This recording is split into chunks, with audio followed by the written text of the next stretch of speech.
Hello guys, welcome back to my channel.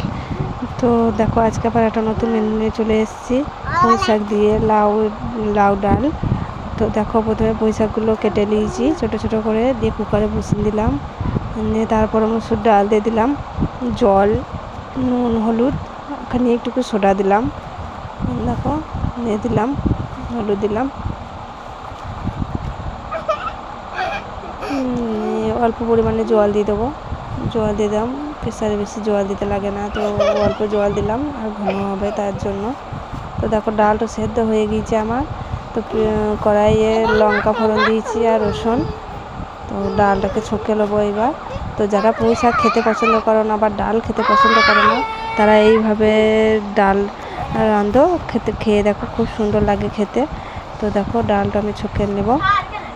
দেখো, কড়াই দিয়ে দিয়েছি, পরিমাণ মতো জল দিয়ে দিয়েছি। তো দেখো, ডালটা আমার ফুটে গিয়েছে। তো আজকে রেসিপিটা এই পর্যন্ত। যদি রেসিপিটা ভালো লাগে অবশ্যই একটা লাইক করো, আর যারা আমার চ্যানেলে নতুন আছো তারা অবশ্যই চ্যানেলটাকে সাবস্ক্রাইব করে দিও। তো দেখো, ডাল আমার হয়ে গিয়েছে।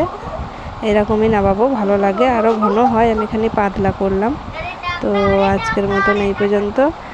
দেখা হচ্ছে পরবর্তী ভিডিওতে। তো টাটা।